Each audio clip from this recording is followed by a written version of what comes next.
Thanks for tuning in. Today I'm talking about preventing burnout. My name is Leah Zamborski from Ascension, Wisconsin EAP, and I think we're going to have a wonderful hour, so get ready to learn some new things. So a summary of our session today: it is widely known that human service professionals and healthcare workers are at higher risk of developing syndromes like compassion fatigue, moral injury, secondary traumatic stress, and burnout. These are occupational hazards for anyone with a moral compass, high work ethic, and degree of empathy. They are not, however, anyone's fate or destiny. There are many things you can do to recognize and mitigate the effects of burnout in your life. Our objectives: we're going to define the occupational hazards of helping professions, especially in this time of just unrest and uncertainty. So we're going to talk about compassion fatigue, secondary traumatic stress, moral injury, and burnout. And typically, these topics have been applied to people in helping professions: police officers, firefighters, counselors, healthcare providers.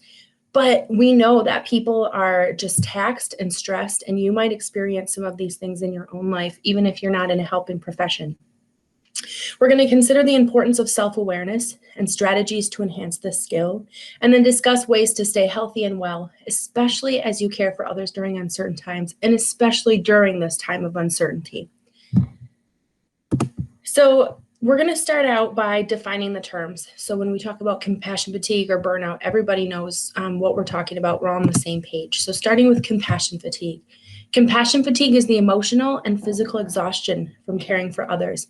This came from Carla Johnson, who was an emergency room nurse in the 1990s, and she realized that as trauma after trauma after trauma came through the emergency department, it was beginning to take a toll on her teammates. And so she decided that compassion fatigue would be a great term to describe that phenomenon. And so even if somebody's never heard of compassion fatigue before, if you ask them, do you have compassion fatigue? Just that term itself, people can kind of identify and say, yeah, I think I do. So when a person has a significant level of compassion fatigue, we notice, and research shows, that there's a decrease in quality care, such as a poor bedside manner. People become a little bit snarky or less patient with the people that they're serving. There's more errors, higher rates of depression and anxiety, increased work absences, and more stress in their personal household, higher rates of divorce, social isolation, conflict, decreased empathy and compassion for others. You're just burnt out from caring and you just don't have any more left. So think about your own life. If you're in a helping profession, maybe you've experienced this in relation to your patients or clients. And if you're not, think about how you might be experiencing compassion fatigue just in, maybe you have a spouse who's very anxious about COVID or going out in public, and so you find yourself talking them off the ledge frequently throughout your day, or an elderly parent, somebody that you're caretaking for, and it's just, you love your parent, but it's taking a toll on your well-being. So think about those relationships that you have, and if there's any compassion fatigue that you might be experiencing in those relationships. Next is secondary traumatic stress, which is distress from hearing about the trauma experiences of another. And sometimes, if this is severe enough, symptoms can mimic post-traumatic stress disorder. So I had firsthand experience with secondary traumatic stress when I was pregnant, so I was emotional anyway. And I went to a continuing education training where there's an emergency room doctor who was talking about this situation where this child came into the emergency room and experienced significant injuries at the hands of their parents who had ruthlessly abused them. And the doctor went into detail about the injuries that this child had suffered, and the child ended up dying. And like I said, I was pregnant, so I was emotional anyway, and that story just had such a tremendous impact on me. Even though I didn't know the child, I didn't know the parents, I didn't know anything, just hearing the story really wrecked me. For days, I couldn't stop thinking about it and just imagining what that child had gone through. Every time I'd walk into Walmart and hear a child cry, I was super hyper vigilant. I'd be on edge and say, oh my gosh, the parents are abusing that child. I couldn't stop thinking about it. There was images in my mind that I had concocted. I was distracted at work. I would cry at the drop of a hat. It was very troubling. But luckily, being a counselor, I knew some of the strategies that help to heal from trauma, and I used those same strategies that I teach my clients and was able to recover and get past it and move on. So think about how this might apply to you. Maybe you don't know anyone personally with COVID, or you haven't experienced it yourself, but you've heard the stories or how people are struggling financially. And just, again, this kind of ties into compassion fatigue. Maybe just hearing the stories is taking a toll on you. The next is moral injury. This is a relatively new concept. It started out with war veterans, people who had been in war, and researchers found that there just wasn't a word that captured some of the intense, not trauma, but experiences that they had faced. So moral injury is perpetrating, failing to prevent, or bearing witness to acts that transgress deeply held moral beliefs and expectations. So maybe seeing some of your war mates, I don't know the term for it, I would say team in the workplace, right? Perpetrating things against people that you believe are absolutely wrong, or even doing those things yourself, or giving orders to blow up a town where you know that civilians are going to be injured, innocent people who had nothing to do with the war, whatever. I don't know. I've never been in war, but I can just imagine some of those scenarios. But researchers found that moral injury doesn't just apply to those highly intense war situations. It can apply, again, to anybody in a helping profession, or even just people who have to make difficult decisions in life that go against the moral code. So Diane Silver says, moral injury is a deep soul wound that pierces a person's identity, sense of morality, and relationship to society.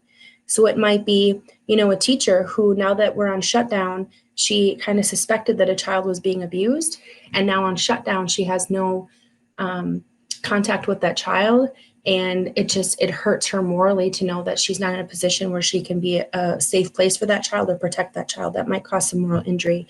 Or an administrator who forges documents to make the numbers work, either do this or lose your job. There's just so many examples of moral injury.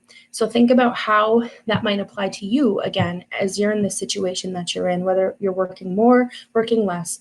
Your kids are home, maybe your people that are struggling. Are there difficult decisions that you have to make that kind of hit your sense of your moral code? Maybe you're working more, which means less time at home with the family, and that hurts. So moral injury is known as trauma's moral dimension. And so again, here's a few examples.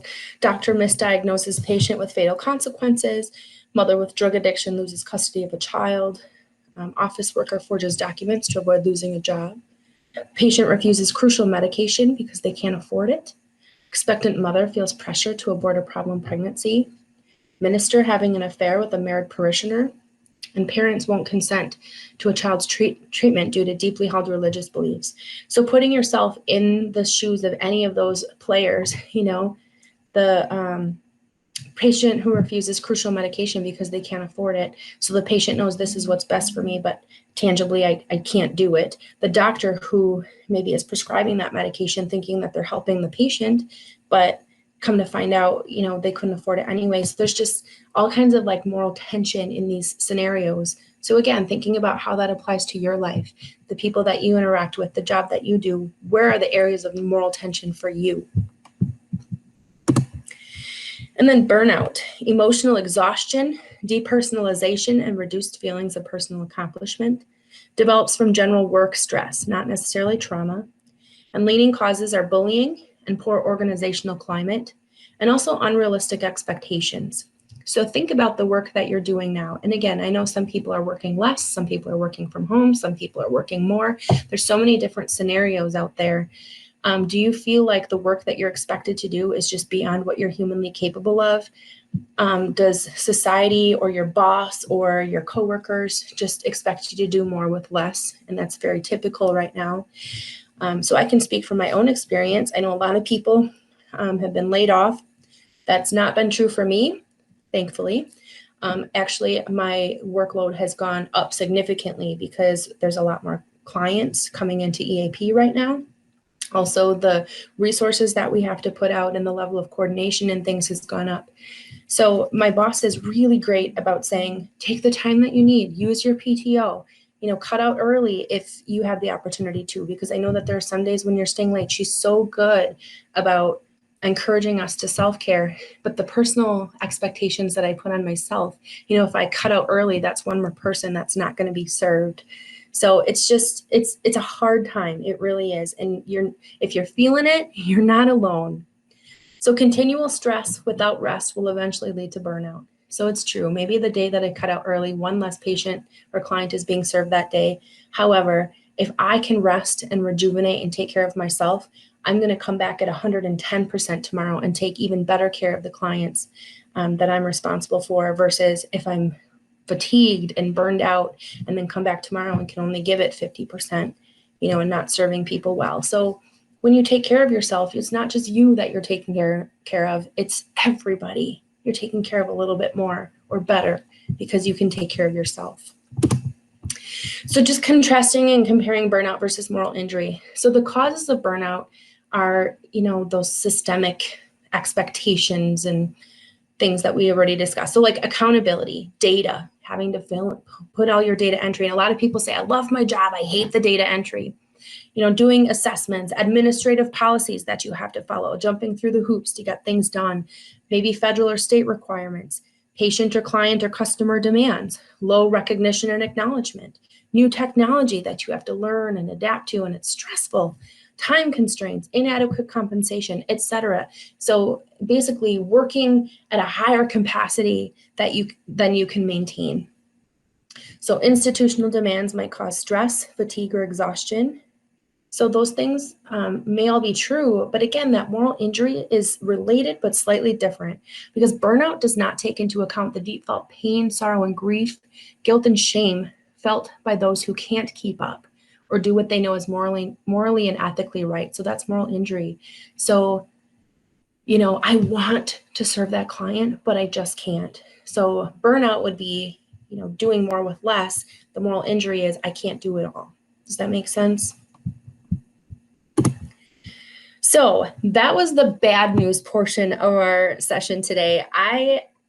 So we're all on the same page about what those things mean. Hopefully you have kind of been able to identify if you're experiencing some of those things, but the rest of the session is going to be all about how to take care of yourself and be well. So I'm going to give you a ton of strategies. Probably some of them you're already using and you already know about. Maybe some of them will be new to you. I don't expect that you're going to walk away and do every single one of these, but maybe keep a list, maybe next to the computer or tablet or wherever you're watching, and just write down ones that you think, oh, I could try that, and jot it down.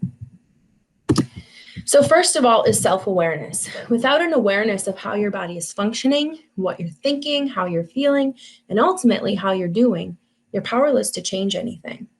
And we call that self-awareness because you need to know what's going on with yourself. You need to be self-aware. So think about every time you go in for a medical appointment, your medical assistant is going to take your pulse, your blood pressure, weight, temperature, all those things, just to get like a baseline of where you're at. And it's kind of the same thing with self-awareness. We just need to have a baseline of where we're at so that we can keep track of whether we're getting better or whether we're getting worse. So one kind of formal way to do this is with the ProQual, which stands for Professional Quality of Life Scale. And this is a widely used measure of positive and negative aspects of helping in the world. So again, it's geared more towards those people who are in helping professions. But even if you're not in a helping profession, that doesn't exclude you from experiencing some of these things. So it's not a bad idea to check in with this anyway. It's a proven valid measure of compassion satisfaction, compassion fatigue, burnout, and secondary traumatic stress. It's been used for over 15 years with data from over 3,000 people. So here's the link. You can click on it and get an access to an English or Spanish version. And it's absolutely free to use. You can download it. You can even put your company's logo on it as long as you don't change the assessment in any way. So it's super easy to access. And so I recommend that people put a little reminder on their calendar every 3 months or 6 months just to take this and see how am I doing compared to 3 months ago or 6 months ago. It's just a really good check-in tool. But what do you do in that meantime? If you're not taking the ProQual every day, every 3 months, what do you do in between that time? So here's just some quick self-check strategies that you can use for yourself every single day. And I highly recommend making it a habit to use these, whether it's morning and afternoon, before bed, whatever. So HALT is one that you can use in the moment when you just need to figure out how am I doing right now? And it stands for hungry, angry, lonely, tired. So do I need a snack? Am I frustrated or irritated or upset with someone? Do I need some social connection or some encouragement? Do I just need some sleep or a break or a rest? So again, it's not a comprehensive assessment of how you're doing, but just a quick check-in. How am I doing and what do I need? Maybe you want to use high-low. What's the worst thing that happened today, or what's the best? This is a nice bedtime reflection to think about, what went well today or what didn't go so well. What can I change for tomorrow? Because sometimes when bad things happen or we're going through a stressful time, our brain tends to ruminate or get stuck on what's wrong. So force yourself to acknowledge those things, but also acknowledge what's going right and focus more on that gratitude or, blessing piece. Rank feelings. How am I feeling on a 0 to 10 scale, worst to best? So 10 would be, I'm feeling absolutely terrible. I can't go on. 10 was being, I feel amazing. There's nothing I would change. So most of the time, you're probably not going to be at a 10. So even if you're at a 9 or a 2, what do you need to go up 1 point? And it's usually simple things like a break, a day off of work. I need a good meal that I enjoy. I need to spend time with a friend. So just, check in. What do you need? And then how do I feel? Take a few moments to reflect on your emotions right now and try to identify 2 to 3 words to describe it. There are many people who don't really have an emotional vocabulary whatsoever. And I understand some people's personalities lend well to emotions and they talk about how they feel about everything. And there are other people on the opposite end of the spectrum who don't want to talk about feelings at all. It's very uncomfortable. But research shows that when people have an adequate emotions vocabulary, they're more able to identify how they're doing at any given moment. Again, that self-awareness piece. And they have more control over those emotions so they can regulate and manage them in healthier ways. So for example, even adults, we think of like kindergartners who would have an emotional vocabulary of mad, sad, glad, scared. Very simple, very basic. But I found that there are many adults who have that exact same vocabulary. They haven't expanded that at all since kindergarten. So what other words can you use to describe your experience instead of mad? Are you frustrated, irritated, hurt, upset, vulnerable, scared? There's so many different ways to describe it. So challenge yourself to think of 2 to 3 different words. And this is a skill that I work on in counseling with a lot of people. So try to expand that vocabulary because, again, you'll have better self-awareness if you have a better vocabulary, and you'll have more control over those feelings because you can institute coping strategies and regulation strategies to better manage them. Whereas if you just feel, I had one client who the only word he had was pissed. I'm pissed. Everything makes me pissed. Okay, what else is behind it? Once he was able to learn some new words, he realized, oh, I'm frustrated. I'm angry. I'm irritated. And then he was able to incorporate skills to better manage that. So just some quick and easy self-check strategies. Use one that you like the best. Try to be consistent with it. And if there's one that you use that's not on this list, great. This is not exhaustive. It's just to give you some ideas to get started. So check in. At this time in your life, what stresses you the most? Maybe I've hit it on some of the things that I've discussed, and maybe I haven't. So just kind of self-reflect. What is it for me? That self-awareness piece. What is it for me that's hardest right now? And are there any losses or changes that you're grieving? Anytime something changes, there's loss, even if the change is good. So if you're working more, that means you have less time to spend with family and friends. If you're working less, maybe that's less time you have connecting with colleagues and being stimulated and challenged at your work. When the kids aren't in school, maybe that means more family time, but it also means more irritability and stress and hard to manage emotions. I don't know if you've experienced that, but that's definitely been true in our family. Having the kids home all the time it's great, but it's mostly stressful. I'm not going to lie. And then rate yourself on how well you're coping or taking care of yourself. So again, 0 being, I'm not doing anything to take care of myself, and 10 being, I'm amazing. There's nothing I could improve on. Most of us probably aren't a 10, and it doesn't, there's no shame or blame. And if you're rating yourself pretty low, again, it's self-awareness, just being aware of what's going on right now so that we can take steps to improve. So the next section we're going to talk about is a little bit of brain-body biology and talking about the fight or flight system. You've probably heard that before. The technical term is sympathetic nervous system.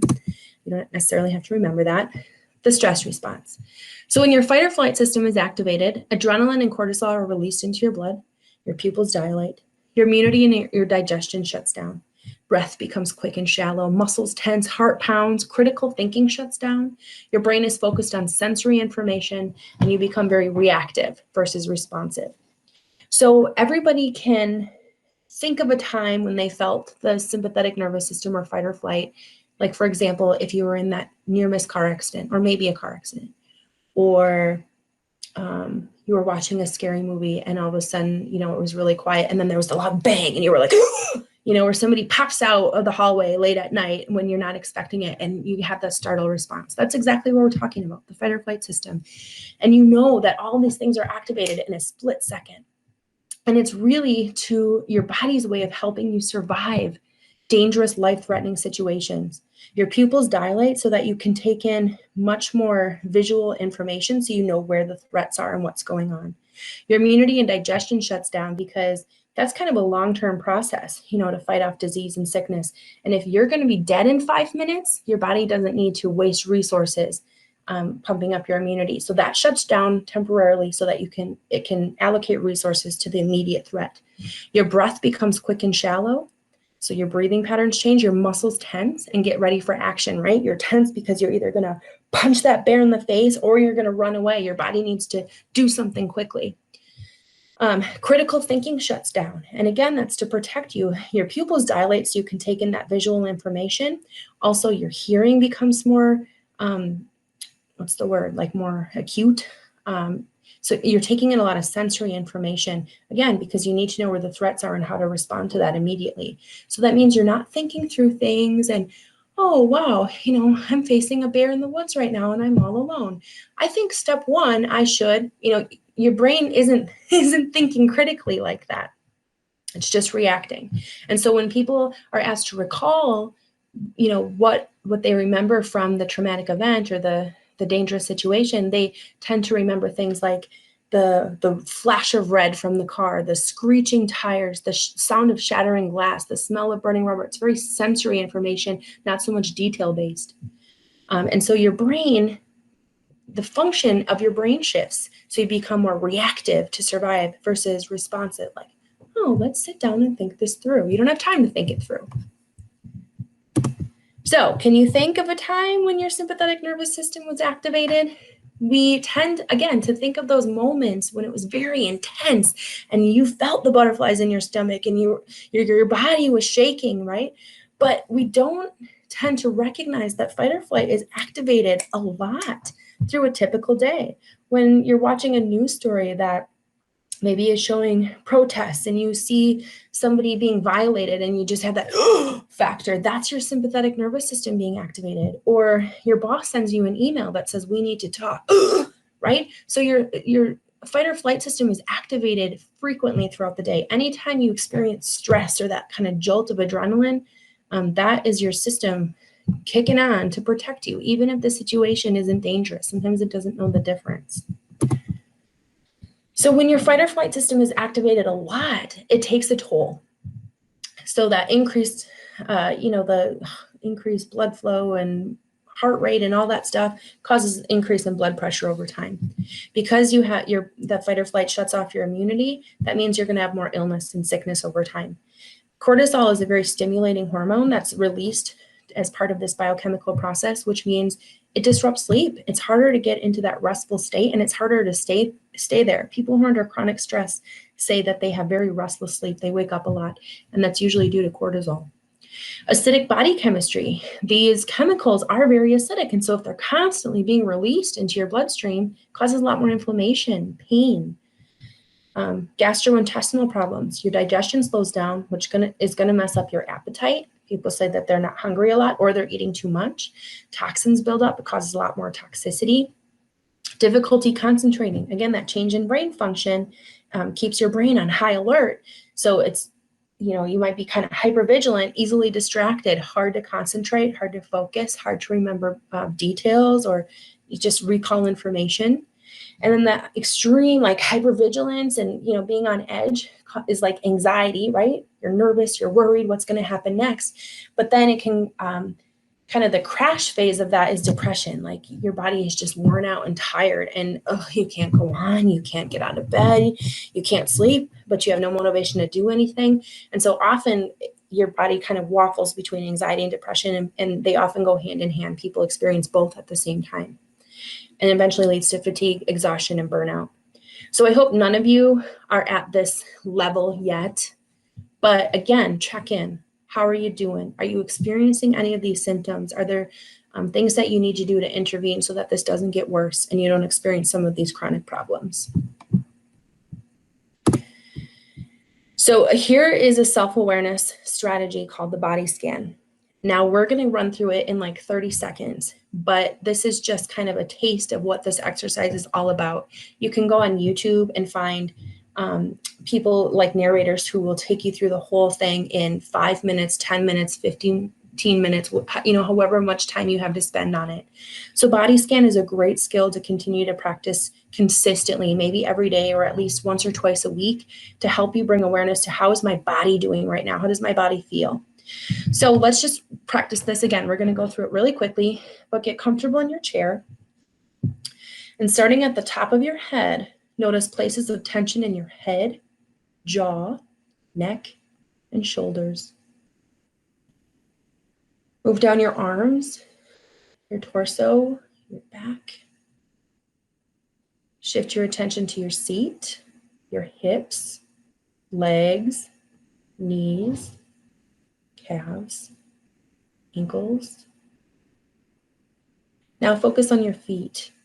Push them hard into the ground and notice the tension it creates. A release. Notice areas in your body that feel strong and well. And when experiencing pain or stress, bring your attention to these areas. So again, that was really quick, but I want to just bring your attention to that last part. Notice areas in your body that feel strong and well. When experiencing pain or stress, bring your attention to these areas. This is a really great strategy that I learned for pain management. I sprained my ankle not too long ago, my foot, and it was very painful. And I learned this technique to focus on something, not the pain, but something that feels strong and well. So I would focus on my other foot, and I would push my other foot into the ground and notice how strong it was. And I realized that when I was able to focus on the other foot that didn't hurt and that felt strong, the pain significantly diminished. Now, it took a lot of discipline and effort to keep my thoughts focused on the part that wasn't hurting versus the part that was.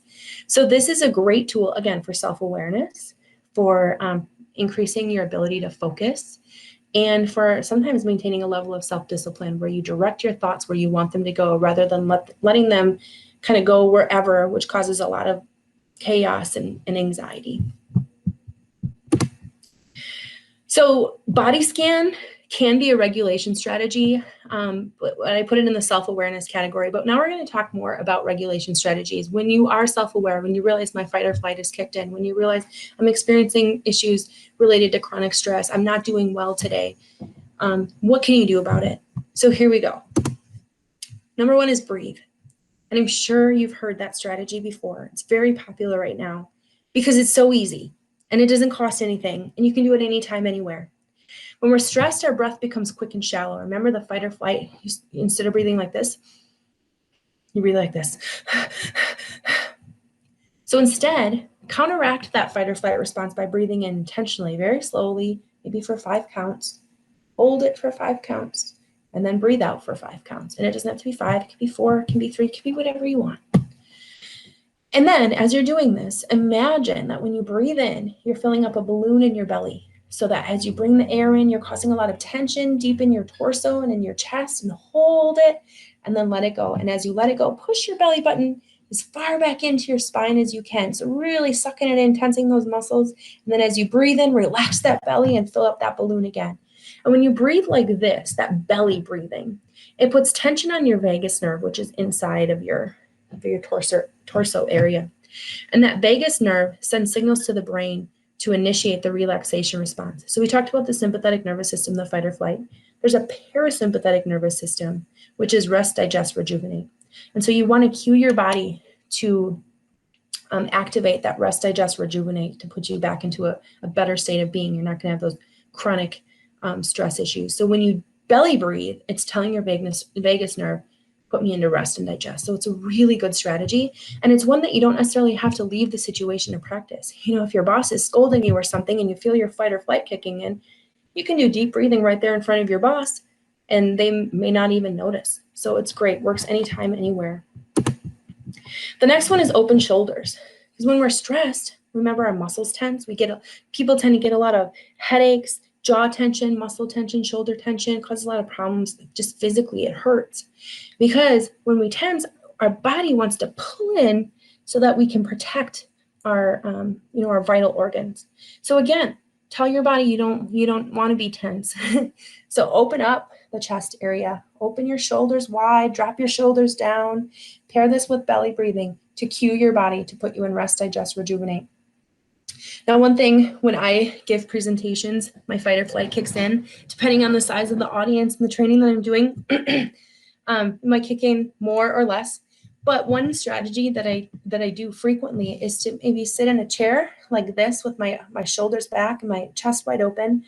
And it's really kind of uncomfortable because my impulse is to pull it in, right? So to sit like this takes a little bit of practice and challenge to allow myself to be that way. But it really does help kind of de-escalate that fight or flight. Another strategy is to change focus because the 12 muscles around your eyes also communicate with the vagus nerve. So this might be something you don't want to do in a crowded room because people might think you're a little crazy. So maybe step out to the bathroom or somewhere else private if you're stressed out and focus on something close to your face and slowly pull it away. How does it feel if you move it to the side or to the other side, up or down? So this is a strategy that I learned from a Healing from Trauma workbook. And I thought it was really interesting because there is a trauma therapy called EMDR, eye movement desensitization reprocessing, which is all about processing your trauma while doing different eye movements. So there is definitely some science behind it. It's a very effective therapy. And think about just, how people look around when they're talking about something. When people look down, it tends to invoke feelings of sadness or grief. So when people are telling me really hard stuff that they go through, they look down and they tell it. But then when they are telling me something optimistic or hopeful, their eyes tend to look up. And also looking up can help stop you from crying. If you look down, you might notice the tears come if they're right there. But if you look up, in fact, a lot of people do this in counseling, they're not going to cry in front of me. They look up to stop those tears from coming. So just do some experimentation. Look around. How does it feel for you? Or does it change how you feel?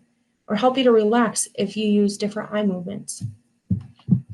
So I thought that was interesting, kind of a new concept that I hadn't heard of before. The next one is the safe container. So the safe container is really about disciplining your mind so that your thoughts aren't running wild.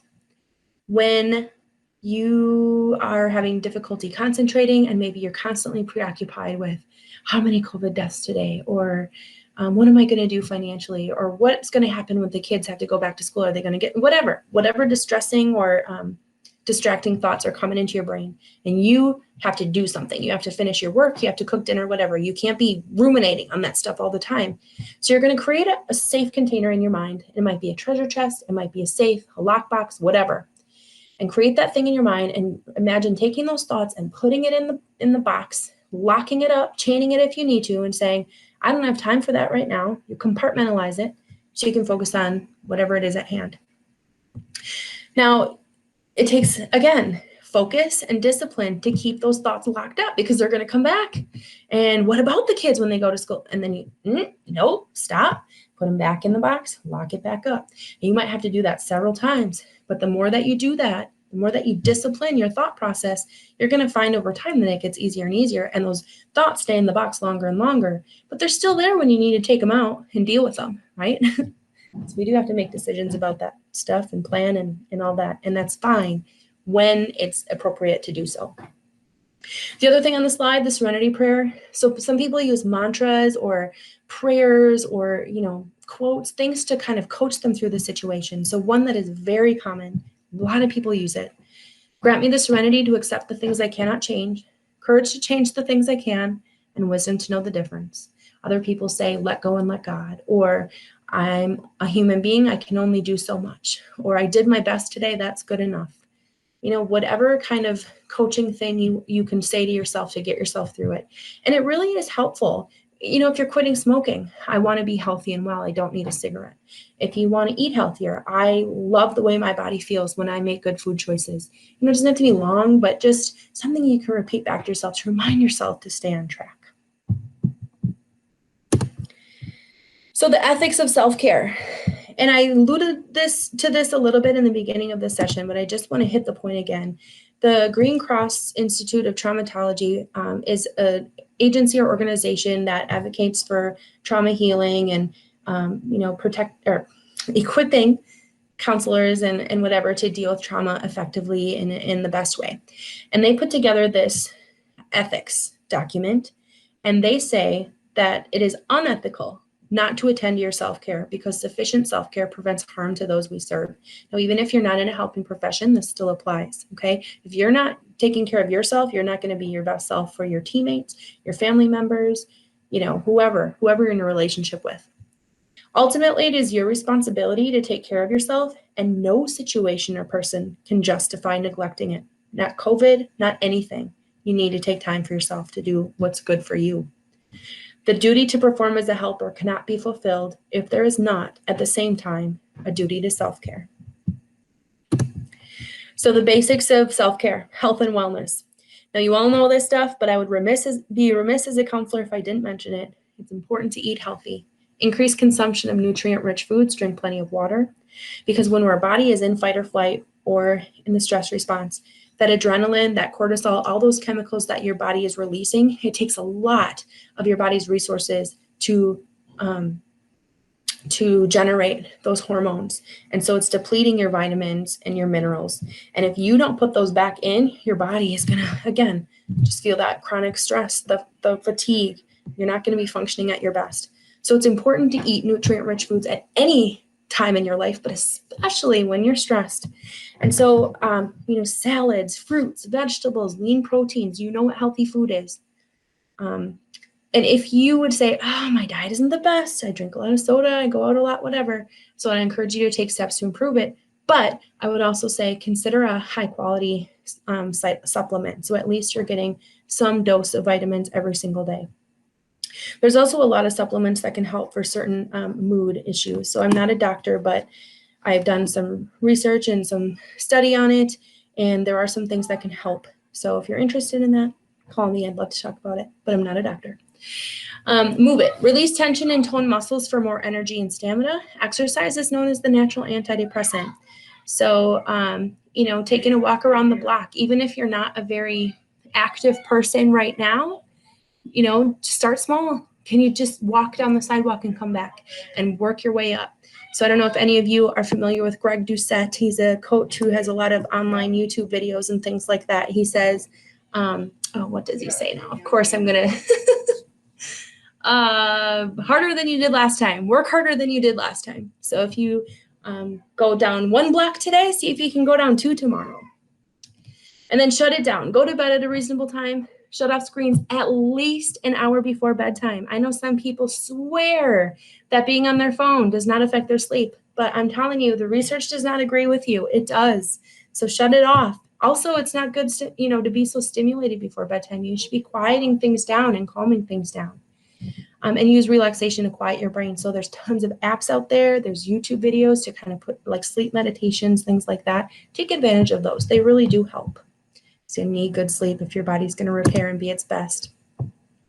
Jay Stanford said, health is a state of body, but wellness is a state of being. So not just thinking about it from being healthy, but being well in all areas of your life. So some of you have probably seen this wellness wheel, and there's different versions of it, but basically each of the pies or pieces of the pie represents a different domain of your life. So relational, having good quality relationships. And research tells us that quality relationships are the cornerstone of recovery. It doesn't matter what kind of recovery. Recovery from addiction, recovery from a physical illness, recovery from mental illness. And so it doesn't matter so much how many Facebook friends you have or how many acquaintances. It's not about quantity of relationships. It's about quality. If you have 1 or 2 good people in your life that can give you good advice, that you can be honest and vulnerable with, that you can depend on and they can depend on you, that it matters. It's a cornerstone of recovery. Occupational wellness. Do you feel productive at your job? Do you feel like your job matters and you're making a difference? Do you have a healthy work culture? Do you enjoy going to work every day? Do you feel like it gives you some purpose? Emotional wellness. We already talked about the importance of having an emotional vocabulary and that self-awareness. And once you're aware of how you're feeling, what are you doing to regulate and cope? Are you turning to the sauce every night or kicking the dog? Or are you doing some deep breathing and some journaling? Intellectual wellness, staying intellectually challenged. That might be taking vitamins and supplements that keep your brain matter healthy.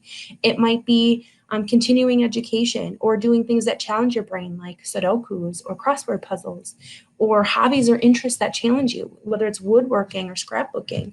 There's so many ways to be intellectually healthy. Challenging work could be on this, but then it can also be exhausting too. So finding that balance. Spiritual wellness really boils down to two key points. What is the purpose of my life? And am I connected to something bigger than myself? So a lot of people have these spiritual questions answered through their religion. And religion, you can see how that would work. The connection to something bigger than myself might be God or my church family or congregation. And the purpose or meaning of my life is that God created me for a reason. Maybe that's for mission work or for charity work or to be a light. That's one thing that we talk about in my family. Whenever our kids leave the house, be a light. Again, that's one of those mantras to coach them on the behavior that we want. So you can see how religion can certainly tie into spirituality, but it's not a one-to-one correlation.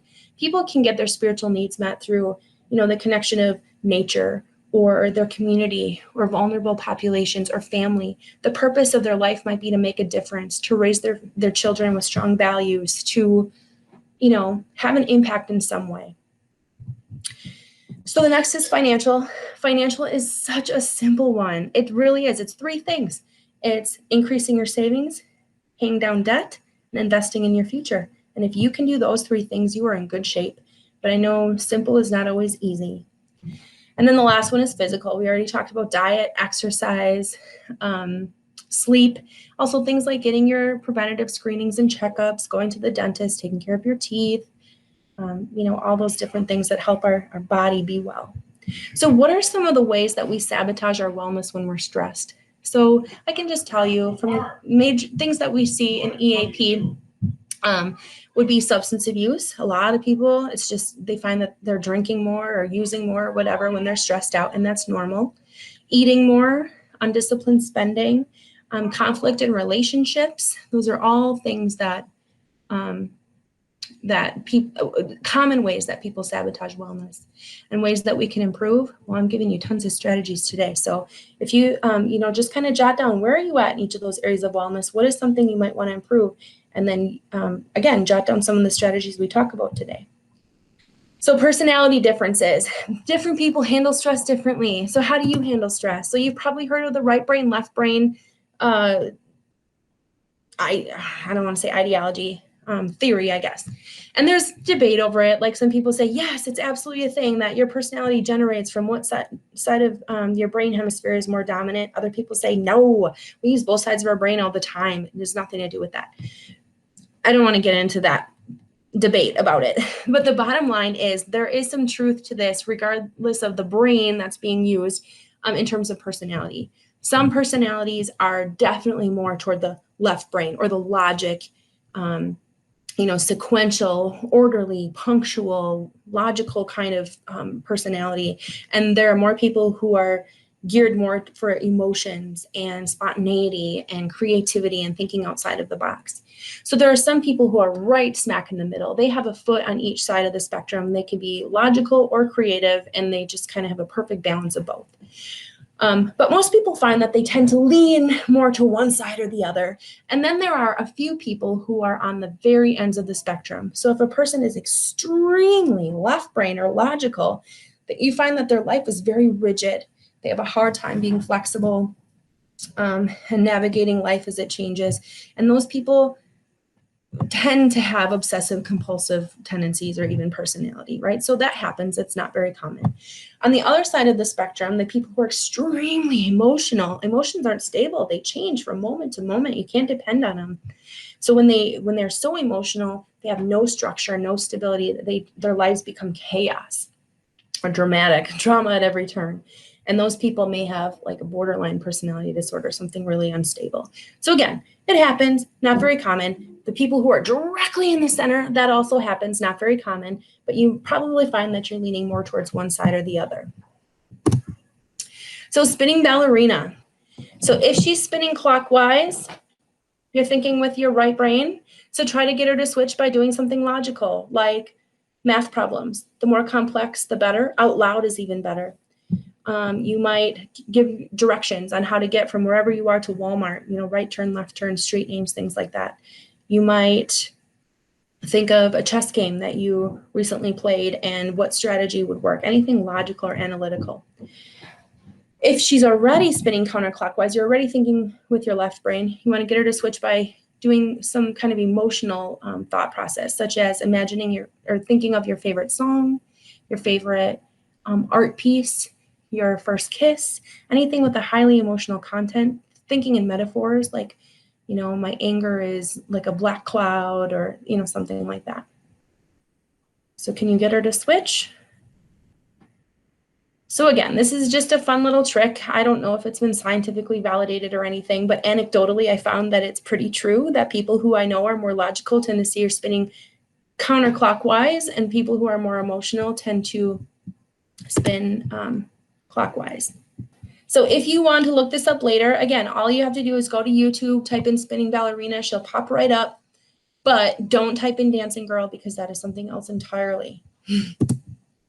So thinkers tend to focus on facts over feelings or the explicit memory. So they tend to be linear, logical, organized, precise. You notice the list is perfectly spaced. It's alphabetical.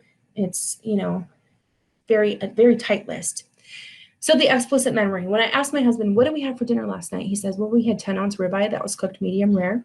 We had baked potatoes with butter and sour cream and salt, and we had roasted broccoli, but the broccoli was overcooked and the potato was undersalted, right? So they can tell you exactly the details of the meal or whatever the situation is, and they'll tell you what was wrong with it. They tend to have more of a pessimistic worldview.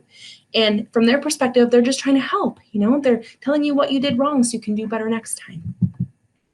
So if that tends to be you, when you're under stress, you might notice that you have a hard time identifying feelings. These are the people that we have to spend more time building up that emotional vocabulary because it doesn't come naturally. They become emotionally numb or try to fix their problems with logic. They say things like, I'm too busy to be sad, or I should be over this by now. Or they come with their notebook and their pen and their list and they say, okay, tell me what I need to do.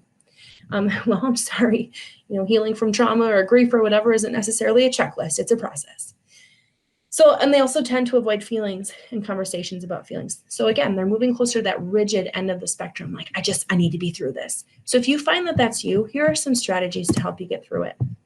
Connect with your emotions, expand your emotional vocabulary. We talked about that. Do some creative art, do some poetry, metaphors, pretend or imagine maybe that you've won the lottery and you never have to work again. What would you do with your life? Or even spending time with kids and playing, Barbies or G.I. Joes or LOLs or whatever kids are into. Write a narrative of your story. Make yourself the main character. What are the events of their life? What circumstances led to the development of the character? What are the obstacles that they have to face? How does the story end? How do you get to the happy ending? And deepen your spiritual beliefs. Again, explore your purpose and the meaning of life and your connection to others and things bigger than yourself. So again, if you're becoming overly rigid and logical and just, if I could just think my way out of this problem, that's sometimes not helpful. Here are some ways to kind of create some balance. However, if you're a feeling person or emotions person, you're probably more creative, optimistic, spontaneous, visionary. Again, this list is all over the place, all different colors and types and right? So feelers focus on the feelings over the facts or the implicit memory.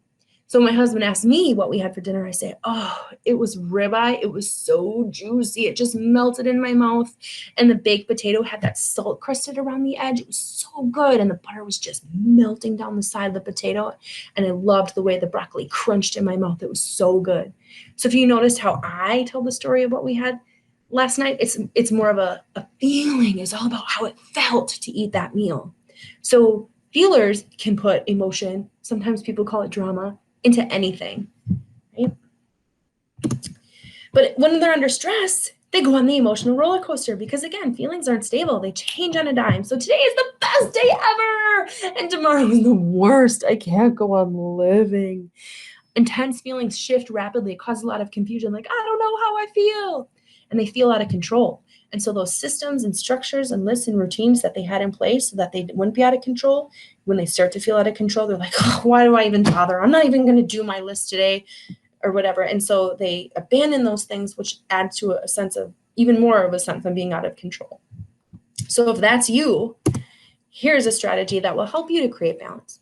Do something logical. Math, riddles, Sudoku, chess, anything like that. Make lists. If you're a natural list maker, you're probably more on the logical side. People like me, I make lists and then I lose them.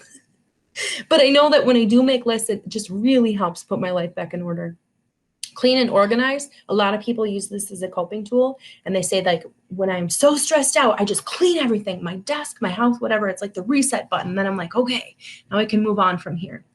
Create a timeline to put things in order. You know, again, all that confusion and this and that, and I don't know, my brain's all over the place. Okay, first this happened, then that happened. And then what happens next? Make a plan detailing each step. Today I need to do these things. Tomorrow I need to do these things. These are my long-term goals.